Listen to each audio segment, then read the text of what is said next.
Hello friends, this is Ritesh. Welcome to English lab. आज हम लोग इस वीडियो में प्रिंसिपल वर्ब को डिस्कस करेंगे। वैसे प्रिंसिपल वर्ब को कई नामों से जाना जाता है। प्रिंसिपल वर्ब कह सकते हैं, मेन वर्ब कह सकते हैं, फुल वर्ब कह सकते हैं और इसे लेक्सिकल वर्ब भी कह सकते हैं।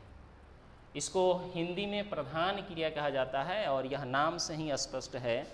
प्रधान का मतलब होता है मालिक, प्रधान का मतलब होता है हेड।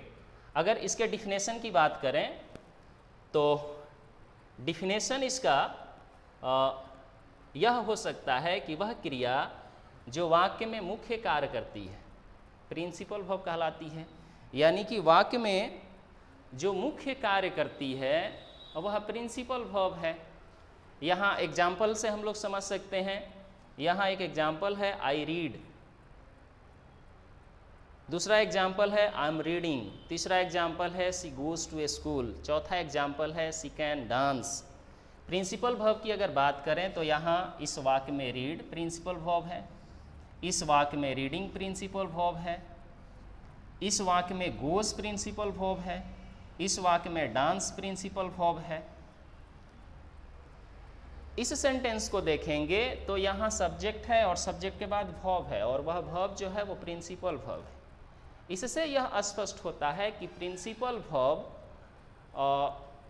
वाक्य के निर्माण में खुद सक्षम है। यानी खुद बिना किसी अन्य वर्ब की सहायता से भी प्रिंसिपल वर्ब अपने वाक्य का निर्माण कर सकती है। वाक्य के निर्माण में वो खुद सक्षम है। उसके साथ कोई दूसरा वर्ब आए तो भी ठीक है, नहीं आए तो भी ठीक है। यहाँ पर इस वाक्य में देखें तो यहाँ पर ऑक्सिलरी वर्ब है, हेल्पिंग वर्ब है। तो अगर प्रिंसिपल वर्ब के साथ कोई ऑक्सिलरी वर्ब, हेल्पिंग वर्ब रहता है तो भी ठीक है, नहीं रहता है तो भी ठीक है। यह नाम से ही स्पष्ट है कि इसको प्रधान क्रिया कहते हैं और प्रधान का मतलब ही होता है मालिक, प्रधान का मतलब ही होता है हेड। और यह वाक्य में मुख्य कार्य करती है, ये खुद में वाक्य बनाने में सक्षम है। इसके साथ अगर कोई हेल्पिंग वर्ब रहता है तो भी ठीक है, नहीं रहता है तो भी ठीक है। यहाँ पर अगर देखें तो she goes to A school, यहाँ भी हेल्पिंग वर्ब नहीं है, लेकिन फिर भी बिना हेल्पिंग वर्ब के यह वाक्य बनाने में सक्षम है।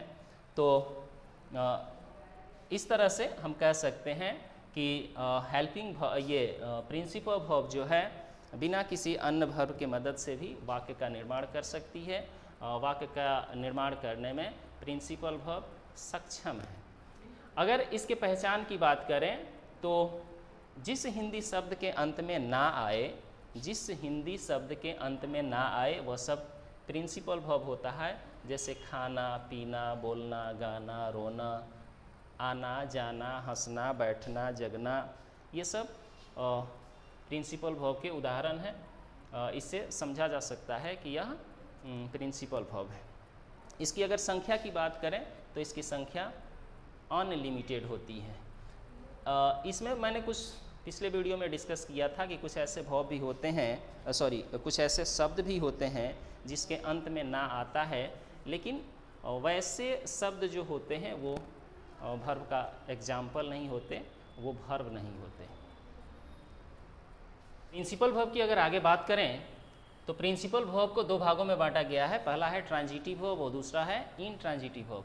ट्रांजिटिव वर्ब को हिंदी में सकर्मक क्रिया कहते हैं और इनट्रांजिटिव वर्ब को हिंदी में अकर्मक क्रिया कहते हैं। ट्रांजिटिव वर्ब सकर्मक क्रिया वे क्रिया होती हैं जो अपने बाद किसी ऑब्जेक्ट को लाती हैं।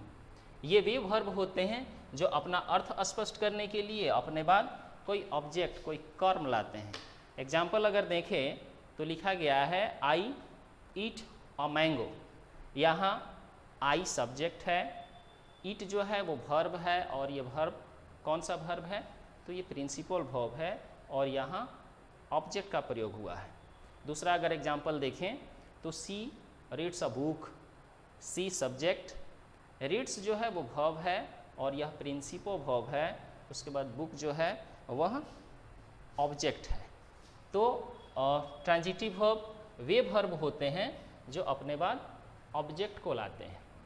वॉइस में एक नियम आता है कि ट्रांजिटिव वर्ब के ही पैसिव वॉइस बनाए जाते हैं, इसलिए कि ट्रांजिटिव वर्ब अपने बाद ऑब्जेक्ट लाता है और उसमें यह भी नियम है कि एक्टिव वॉइस के सब्जेक्ट का ऑब्जेक्ट और ऑब्जेक्ट का सब्जेक्ट हो जाता है। यानी एक्टिव वॉइस, अगर एक्टिव वॉइस का जो सब्जेक्ट है वो पैसिव वॉइस का ऑब्जेक्ट हो जाता है और एक्टिव वॉइस का जो ऑब्जेक्ट है वो पैसिव वॉइस का सब्जेक्ट हो जाता है। खैर, जब उसको हम लोग डिस्कस करेंगे वॉइस को तो इस चीज़ को हम लोग पढ़ेंगे। दूसरा जो है प्रिंसिपल वर्ब का वो है इंट्रांजिटिव वर्ब, और इंट्रांजिटिव वर्ब को हिंदी में अकर्मक क्रिया कहते हैं। अकर्मक क्रिया वे क्रिया होते हैं, इंट्रांजिटिव वर्ब वे वर्ब होते हैं जिनके बाद ऑब्जेक्ट का प्रयोग नहीं हुआ रहता है। जैसे अगर एग्जांपल देखें तो आई ईट, यहाँ कोई सब्जेक्ट है, वर्ब है और ऑब्जेक्ट का प्रयोग नहीं हुआ है। सी रीड्स, यहाँ भी ऑब्जेक्ट का प्रयोग नहीं हुआ है। सी हैज़ हेल्प्ड, यहाँ भी ऑब्जेक्ट का प्रयोग नहीं हुआ है, सब्जेक्ट है ही सब्जेक्ट। हैज़ जो है वो हेल्पिंग वर्ब है, हेल्प जो है वो वर्ब का फॉर्म है, ये प्रिंसिपल वर्ब है। यहाँ पर सब्जेक्ट है, वर्ब है, यहाँ भी सब्जेक्ट है और ये वर्ब है। तो इस प्रकार से हम लोगों ने आज इस वीडियो में डिस्कस किया प्रिंसिपल वर्ब को और प्रिंसिपल वर्ब के पार्ट्स को। वर्ब के जो मेनली दो पार्ट हैं, प्रिंसिपल वर्ब और हेल्पिंग वर्ब, तो प्रिंसिपल वर्ब को हम लोगों ने इस वीडियो में डिस्कस कर लिया है। आगे हेल्पिंग वर्ब है जिसको हम लोग अगले वीडियो में डिस्कस करेंगे।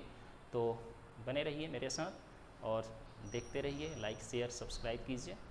Thank you.